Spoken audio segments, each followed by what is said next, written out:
வணக்கம். டான் தமிழொலியின் இரவு நேர பிரதான செய்தி அறிக்கையோடு இணைந்திருக்கும் நான் ஜெகநாதன் சஜித். முதலில் தலைப்புச் செய்திகள். 2024 ஜனாதிபதி தேர்தலில் முதலாம் கட்ட வாக்கு எண்ணும் பணி நிறைவு. தேசிய மக்கள் சக்தியின் ஜனாதிபதி வேட்பாளர் அன்ருகுமார் திசாநாயக்க 56,34,915 வாக்குகள் பெற்று முன்னிலையில். சொந்த தொகுதியில் நாமல் ராஜபக்ஷ தோல்வி. சில அரசியல்வாதிகள் நாட்டை விட்டு அவசரமாக வெளியேறியுள்ளதாக தகவல். யாழ் தேர்தல் மாவட்டத்தில் 25,353 வாக்குகள் நிராகரிக்கப்பட்டுள்ளதாக யாழ் மாவட்ட தேர்தல் தெரிவத்தாட்சி அதிகாரி தகவல். ஈரானில் இடம்பெற்ற நிலக்கரி சுரங்க வெடிப்பு சம்பவத்தில் 51 பேர் உயிரிழப்பு. தொடர்வது முதன்மை செய்தி.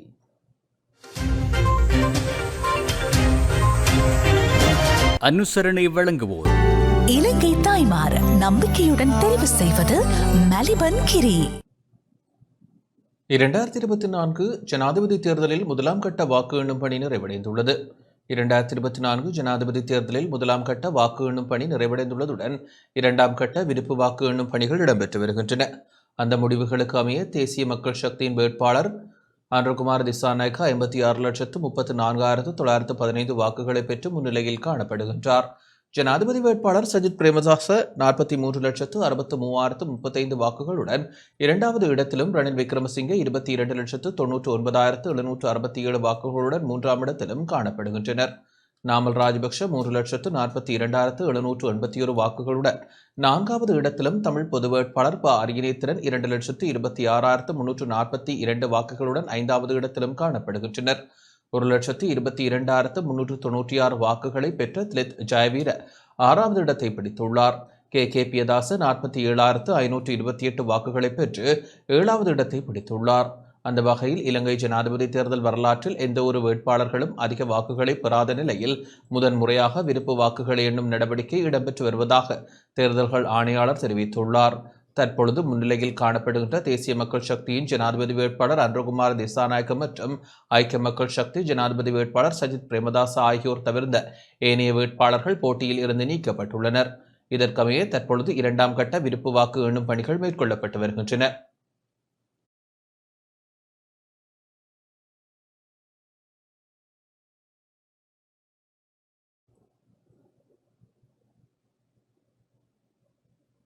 நாடளாவிய ரீதியில் ஜனாதிபதி வேட்பாளர்கள் பெற்றுக்கொண்ட வாக்குகளின் எண்ணிக்கை தொடர்பில் பார்க்கலாம்.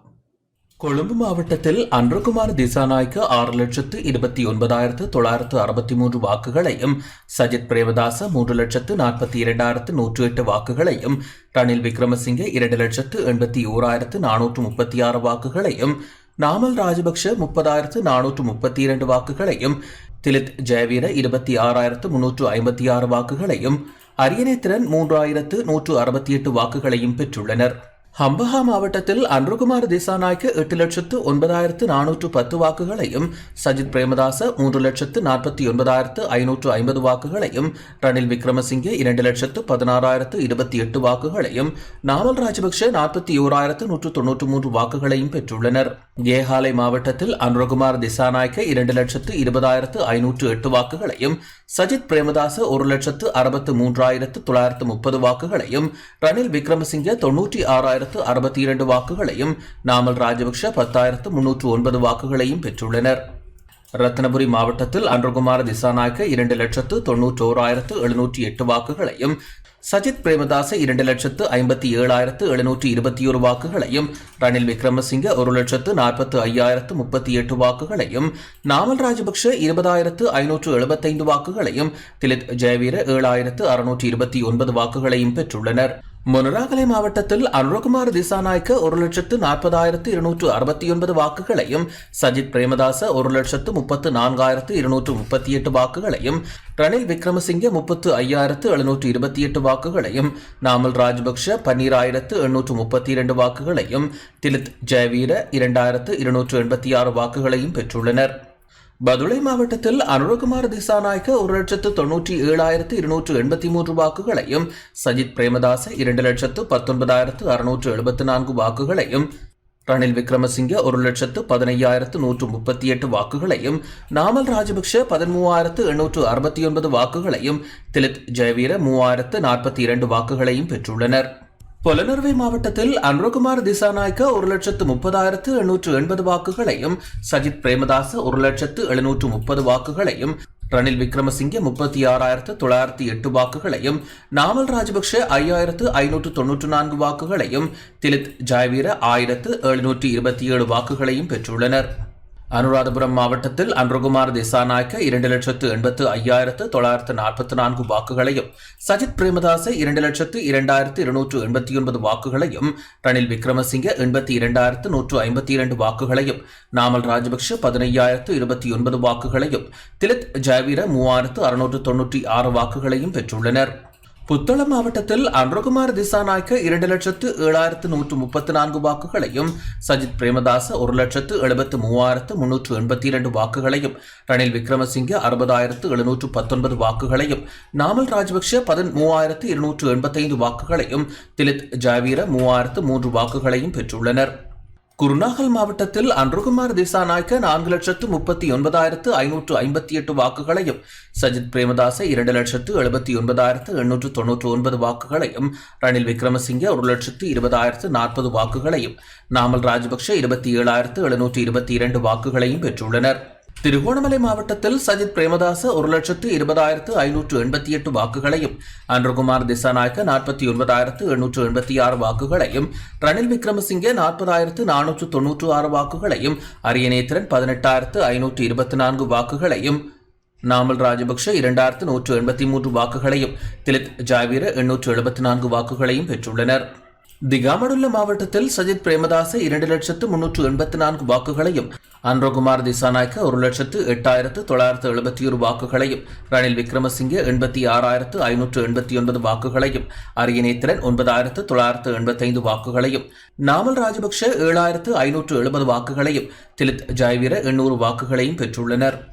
மட்டக்களப்பு மாவட்டத்தில் சஜித் பிரேமதாச 1,39,110 வாக்குகளையும், அனுரகுமார் திசாநாயக்க 38,832 வாக்குகளையும், ரணில் விக்ரமசிங்க 91,132 வாக்குகளையும், அரியநேத்திரன் 36,905 வாக்குகளையும், நாமல் ராஜபக்ஷ 559 வாக்குகளையும், திலித் ஜெயவீர 211 வாக்குகளையும் பெற்றுள்ளனர்.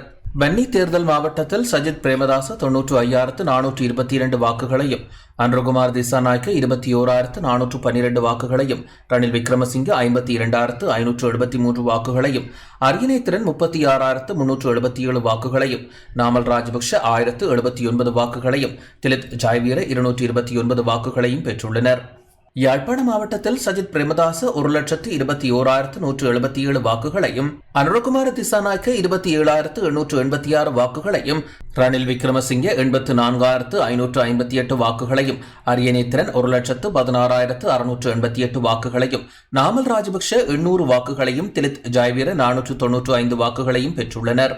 ஹம்பாந்தோட்டை மாவட்டத்தில் அனுரகுமார் திசாநாயக்க 2,21,913 வாக்குகளையும், சஜித் பிரேமதாச 1,31,503 வாக்குகளையும், ரணில் விக்ரமசிங்க 33,217 வாக்குகளையும், நாமல் ராஜபக்ஷ 26,707 வாக்குகளையும், திலித் ஜெயவீர 2,978 வாக்குகளையும் பெற்றுள்ளனர்.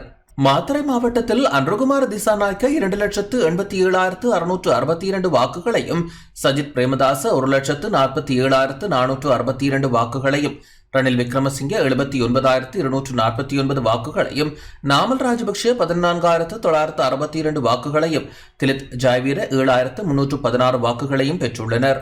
காலி மாவட்டத்தில் அனுரகுமார் திசாநாயக்க 3,66,721 வாக்குகளையும், சஜித் பிரேமதாச 1,89,555 வாக்குகளையும், ரணில் விக்ரமசிங்க 1,07,336 வாக்குகளையும், நாமல் ராஜபக்ஷ 24,382 வாக்குகளையும், திலித் ஜெயவீர 8,263 வாக்குகளையும் பெற்றுள்ளனர். நுவரெலியா மாவட்டத்தில் அனுரகுமார் திசாநாயக்க 1,05,057 வாக்குகளையும், சஜித் பிரேமதாச 2,01,814 வாக்குகளையும், ரணில் விக்ரமசிங்க 1,38,619 வாக்குகளையும், நாமல் ராஜபக்ஷ 8,821 வாக்குகளையும், திலித் ஜெயவீர 2,003 வாக்குகளையும் பெற்றுள்ளனர். மாத்தளை மாவட்டத்தில் அருணகுமார் திசாநாயக்க 1,40,40,544 வாக்குகளையும், சஜித் பிரேமதாச 1,21,803 வாக்குகளையும், ரணில் விக்ரமசிங்க 53,829 வாக்குகளையும், நாமல் ராஜபக்ஷ 10,327 வாக்குகளையும், திலத் ஜாய்வீர 2,835 வாக்குகளையும் பெற்றுள்ளனர். கண்டி மாவட்டத்தில் அருணகுமார் திசாநாயக்க 3,94,534 வாக்குகளையும், சஜித் பிரேமதாச 3,23,998 வாக்குகளையும், ரணில் விக்ரமசிங்க 1,62,707 வாக்குகளையும், நாமல் ராஜபக்ஷ 19,403 வாக்குகளையும் பெற்றுள்ளனர். களுத்துறை மாவட்டத்தில் அருணகுமார் திசாநாயக்க 3,77,764 வாக்குகளையும், சஜித் பிரேமதாச 2,36,307 வாக்குகளையும், ரணில் விக்ரமசிங்க 1,43,285 வாக்குகளையும், நாமல் ராஜபக்ஷ 22,727 வாக்குகளையும் பெற்றுள்ளனர். சொந்த தொகுதியில் நாமல் ராஜபக்ஷ தோல்வியடைந்துள்ளார். ஜனாதிபதி தேர்தலில் ஸ்ரீலங்கா பொதுஜன பெரமுனவின் வேட்பாளர் நாமல் ராஜபக்ஷ தனது சொந்த தேர்தல் தொகுதியான பெலியத்தை தேர்தல் தொகுதியில் படுதோல்வியடைந்துள்ளார். நாமல் ராஜபக்ஷவின் தேர்தல் தொகுதியும் ராஜபக்ஷ குடும்பத்தின் பரம்பரை தொகுதியுமான பெலியத்தையில் 5,385 வாக்குகளுடன் நாமல் ராஜபக்ஷ 4வது இடத்தை பிடித்து படுதோல்வியடைந்துள்ளார். அருணகுமார திசாநாயக்க பாரிய வெற்றியீட்டியுள்ளார். அவர் இங்கு 34,320 வாக்குகளை பெற்று 53.43% வெற்றியை பெற்றுக் கொண்டுள்ளார். 2ஆம் இடத்தை பிடித்துள்ள சஜித் பிரேமதாச 16,820 வாக்குகளையும், ரணில் விக்ரமசிங்க 5,460 வாக்குகளுடன் 3ஆம் இடத்தையும் பிடித்துள்ளனர். நாட்டை விட்டு அவசரமாக சில அரசியல்வாதிகள் வெளியேறியுள்ளதாக தகவல் வெளியாகியுள்ளது. கட்டுநாயக்க பண்டாரநாயக்க சர்வதேச விமான நிலையத்தின் ஊடாக பௌத்த பிக்கு ஒருவர் உட்பட பல அரசியல்வாதிகள் நாட்டை விட்டு வெளியேறியுள்ளனர் என விமான நிலையத்தின் மூத்த அதிகாரியொருவர் தெரிவித்துள்ளார். அதன்படி முன்னாள் அமைச்சர் சுசந்த புஞ்சி நிலைமை நேற்று பிற்பகல் 2:25 மணியளவில் நாட்டிலிருந்து சென்னைக்கு புறப்பட்டார். ஐக்கிய தேசிய கட்சியின் பொதுச் செயலாளர் பாலிதரங்கே பண்டார நேற்றிரவு 11:15 மணியளவில் தாய்லாந்திற்கு பயணமானார். இந்தே கந்தே ஜத்தாதிச தேரர் இன்று அதிகாலை 12:50 மணியளவில் ஹாங்காங்குக்கு புறப்பட்டு சென்றுள்ளார்.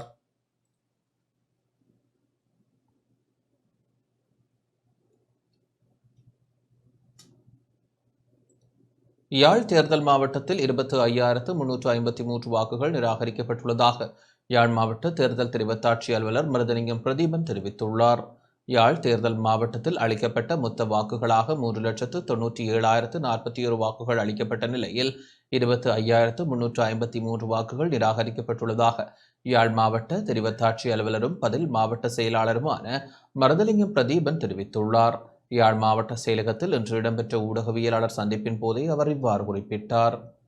யாழ்ப்பாண தேர்தல் மாவட்டத்திற்கான 2024 ஜனாதிபதி தேர்தல் முடிவுகள். அளிக்கப்பட்ட மொத்த வாக்குகள் 3,97,041.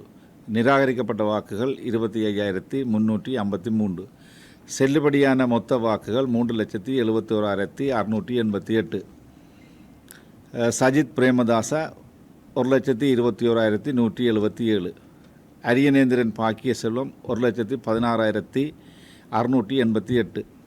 ரணில் விக்ரமசிங்க 84,558.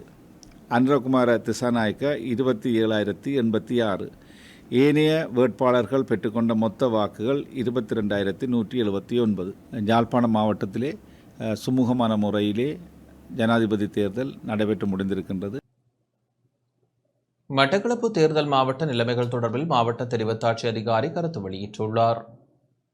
நிறைவேற்ற அதிகாரம் கொண்ட ஜனாதிபதியை தெரிவு செய்யும் வாக்களிப்புகள் முடிவுற்ற நிலையில் முதலாம் கட்ட வாக்கு எண்ணல் நிகழ்வானது மட்டக்களப்பு மாவட்டத்தில் இந்து கல்லூரியிலே நடைபெற்றது. வாக்கு எண்ணிக்கைகள் கூட ஏற்கனவே அறிவிக்கப்பட்டுள்ளது. இந்த நிலையில் முழு இலங்கையிலுமான வாக்குகள் எண்ணப்படுகின்ற வேளையிலே பிரதம வேட்பாளர்கள் ஆகிய திரு அனுரகுமார திசாநாயக்கா மற்றும் திரு சஜித் பிரேமதாச ஆகியவர்களுக்கு 50% மேற்பட்ட வாக்குகள் கிடைக்காத நிலையில் எங்களுக்கு தேர்தல் திணைக்களத்திலிருந்து உத்தரவு பிறப்பிக்கப்பட்டுள்ளது. 2வது மற்றும் 3வது விருப்ப வாக்குகளை எண்ணும்படியாக. எனவே தற்பொழுது மட்டக்களப்பு இந்து கல்லூரியிலே 47 வாக்கெண்ணும் அலுவலகங்களிலே 2வது மற்றும் 3வது விருப்ப வாக்குகளை எண்ணுகின்ற பணிகள் ஆரம்பித்து வைக்கப்பட்டுள்ளன. அனுரகுமார திசாநாயக்கவிற்கு வெளிவிவகார அமைச்சர் அலி சப்ரி வாழ்த்து தெரிவித்துள்ளார். தேசிய மக்கள் சக்தியின் தலைவர் அன்ருகுமார திசாநாயக்கவிற்கு வெளிவிவகார அமைச்சர் அலி சப்ரி வாழ்த்து தெரிவித்துள்ளார். நேற்றைய தினம் நடைபெற்ற ஜனாதிபதி தேர்தலில் அன்ருகுமார வெற்றி பெறக்கூடிய சாத்தியம் காணப்படுவதாக அவர் தெரிவித்துள்ளார். அலி சப்ரி தனது அதிகாரப்பூர்வ எக்ஸ் தளத்தில் இந்த விடயத்தை தெரிவித்துள்ளார். இலங்கைக்கு தலைமை தாங்கும் முயற்சிக்கு வாழ்த்துக்களை தெரிவித்துக் கொள்வதாக தெரிவித்த அவர் அன்ருகுமார திசாநாயக்கவிற்கு மக்கள் வழங்கியுள்ள ஆணையை மதிப்பதாக அலி சப்ரி குறிப்பிட்டுள்ளார். தேர்தலை வெற்றி கொள்வது மெய்யான சவால் கிடையாது என்பதனை வரலாறு எமக்கு கற்றுக் கொடுத்துள்ளதாக அவர் மேலும் தெரிவித்துள்ளார். தேசிய மக்கள் சக்தியின் தலைவர் அன்ருகுமார திசாநாயக்கவிற்கு ஐக்கிய மக்கள் சக்தியின் நாடாளுமன்ற உறுப்பினர் கலாநிதி ஹர்ஷ டி சில்வா வாழ்த்து தெரிவித்துள்ளார். சஜித் பிரேமதாசவிற்கு தீவிரமாக பிரசாரம் செய்த போதிலும் அது பலனளிக்கவில்லை என அவர் குறிப்பிட்டார். அன்ருகுமார திசாநாயக்க புதிய ஜனாதிபதி என்பது தெளிவாக தென்படுவதாக அவர் தெரிவித்துள்ளார். நண்பர் அன்ருகுமார் திசாநாயக்கவிற்கு வாழ்த்துக்களை தெரிவித்துக் கொள்வதாக கலாநிதி ஹர்ஷ டி சில்வா தெரிவித்துள்ளார்.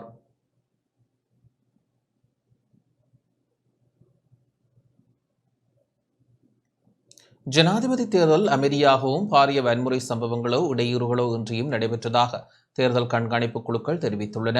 இலங்கையில் நேற்று நடைபெற்ற ஜனாதிபதி தேர்தல் அமைதியாகவும் பெரிய வன்முறை சம்பவங்களோ இடையூறுகளோ இன்றி நடைபெற்றதாக உள்ளூர் மற்றும் வெளிநாட்டு தேர்தல் கண்காணிப்பு குழுக்கள் தெரிவித்துள்ளன. இந்த நிலையில் தேர்தலை வெற்றிகரமாக முடிக்க உதவிய தேர்தல் ஆணையகம் மற்றும் பாதுகாப்பு தரப்பினரை அவர்கள் பாராட்டியுள்ளனர். சுதந்திரமான மற்றும் நியாயமான தேர்தலுக்கான மக்கள் நடவடிக்கை அமைப்பின் தகவலின்படி நேற்று முன்தினம் 108 முறைப்பாடுகள் கிடைத்துள்ளன. எனினும் அதில் எதுவுமே பாரதூரமானதாக இல்லை என்று தெரிவிக்கப்பட்டுள்ளது. அதேவேளை இந்த தேர்தல் அமைதியாக நடத்தப்பட்டதாக ஜனநாயக சீர்திருத்தங்கள் மற்றும் தேர்தல் ஆய்வுகளுக்கான நிறுவனத்தின் நிறைவேற்று பணிப்பாளர் மஞ்சுள கஜநாயக்க தெரிவித்துள்ளார். பொதுநலவாய கண்காணிப்பாளர் குழுவின் மக்கள் தொடர்பு மற்றும் ஈடுபாடு அதிகாரி விடுத்துள்ள அறிக்கையில் இலங்கை ஜனாதிபதி தேர்தல் குறித்த விரிவான கண்ணோட்டம் இன்று உத்தியோகபூர்வமாக சமர்ப்பிக்கப்படும் என தெரிவித்தார்.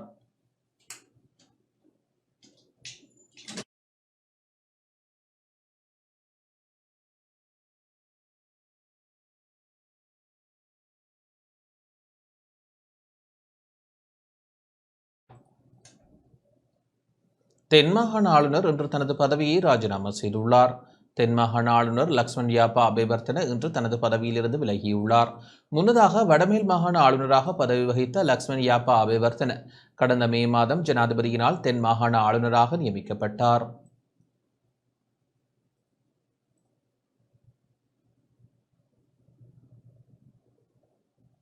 ஒரு வார காலத்திற்கு பேரணிகள் செல்ல தடை விதிக்கப்பட்டுள்ளதாக போலீஸ் ஊடக பேச்சாளர் நிகால் தால்துவ தெரிவித்துள்ளார்.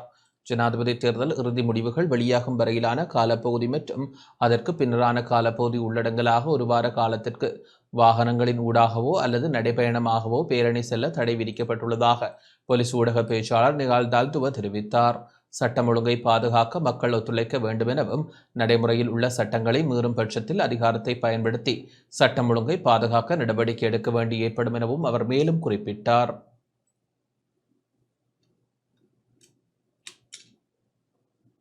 ஊரடங்கு சட்டத்தை நடைமுறைப்படுத்தி கலகத்தை ஏற்படுத்த முயற்சி இடம்பெற்றதாக ஜோசப் ஸ்டாலின் குற்றம் சுமத்தியுள்ளார்.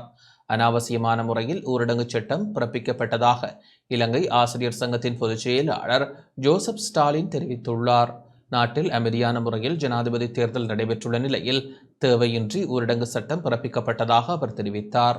தேர்தல் மிகவும் அமைதியான முறையில் நடைபெற்றதாக 3 தேர்தல் கண்காணிப்பு அமைப்புகள் தெரிவித்துள்ளதாக அவர் சுட்டிக்காட்டினார்.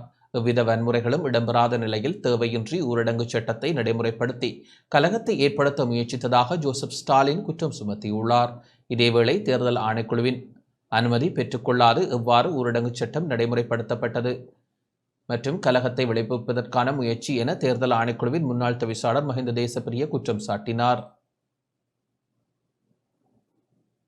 எல்லை தாண்டி மீன்பிடித்த குற்றச்சாட்டில் இந்திய மீனவர்கள் 37 பேர் நேற்று கைது செய்யப்பட்டுள்ளனர்.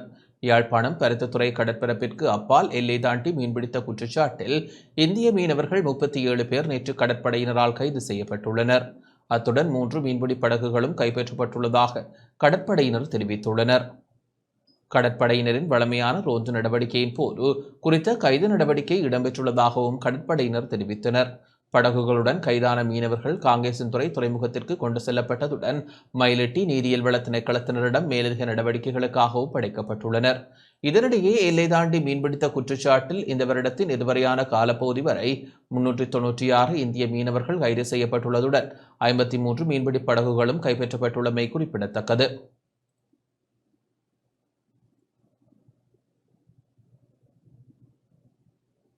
யாழ்ப்பாணம் நாகர்கோவில் நாகதம்பிரான் ஆலய சமுத்திர தீர்த்த திருவிழா இன்று இடம்பெற்றது.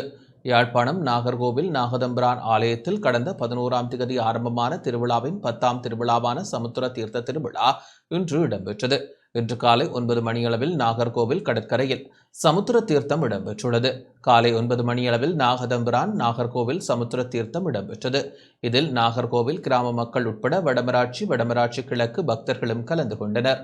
வழமையாக அதிகாலையில் நடைபெறும் தீர்த்த திருவிழா இடம்பெறுவது வழமை என்ற போதிலும் இன்று பிறப்பிக்கப்பட்ட ஊரடங்கு உத்தரவு காரணமாக தீர்த்த திருவிழா தாமதமானதாக எமது செய்தியாளர் தெரிவித்தார். இலங்கையின் 9வது நிறைவேற்று அதிகாரம் கொண்ட ஜனாதிபதியாக அன்ரகுமார் திசாநாயக்க தெரிவு செய்யப்பட்டுள்ளார். ஜனாதிபதியை தெரிவு செய்வதற்கான வாக்கு எண்ணும் நடவடிக்கைகள் நிறைவடைந்த நிலையில் பெறுபேறுகள் அறிவிக்கப்பட்டன. தேசிய மக்கள் சக்தியின் தலைவர் அன்ரகுமார திசாநாயக்க 57,40,179 வாக்குகளை பெற்று தேர்தலில் வெற்றி பெற்றுள்ளார். இந்த நிலையில் புதிய ஜனாதிபதியின் பதவியேற்பு நிகழ்வு நாளை காலை இடம்பெறவுள்ளது. இந்த நிலையில் தேர்தலின் போது அமைதியான முறையில் செயற்பட்ட மக்களுக்கு நன்றி தெரிவிப்பதாக தேர்தல் ஆணைக்குழுவின் தலைவர் ஆனந்த ரத்நாயக்க தெரிவித்துள்ளார். ප්‍රාදේශීය සම්බන්ධීකරණ මධ්‍යස්ථානවල කටයුතු කළ සියලුම නිලධාරීන්ගෙන් හා පොලිස් නිලධාරීන්ගෙන් ඉටු சேவைය ප්‍රශංසනීය වේ.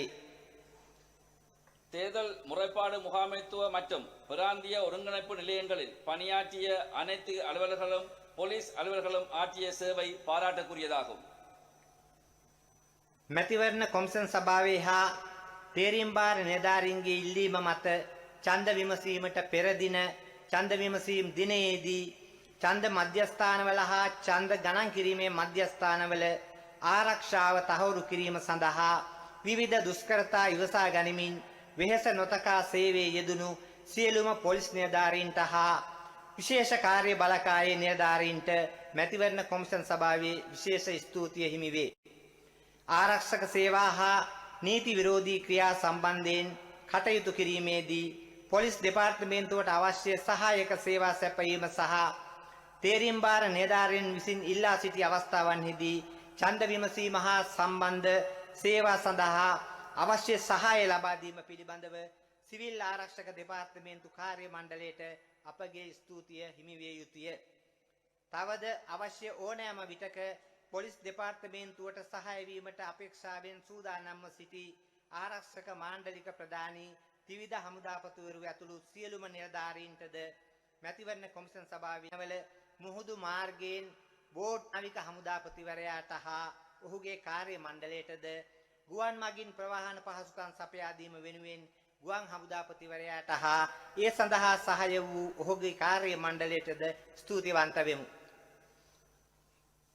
தேர்தல் ஆணைக்குழுவினதும் தெருவாத்தாட்சி அலுவலர்களதும் வேண்டுகோளின் பேரில் வாக்கெடுப்புக்கு முந்தைய நாள் வாக்கெடுப்பு தினத்தில் வாக்கெடுப்பு நிலையங்களிலும் வாக்குகள் நிலையங்களிலும் பாதுகாப்பை உறுதிப்படுத்துவதற்காக பல்வேறு சிரமங்களை சகித்துக் கொண்டு பணியில் ஈடுபட்ட அனைத்து போலீஸ் அலுவலர்களுக்கும் விசேட அதிரடிப்படை அலுவலர்களுக்கும் தேர்தல் ஆணைக்குழுவின் விசேட நன்றி உரித்தாகும்.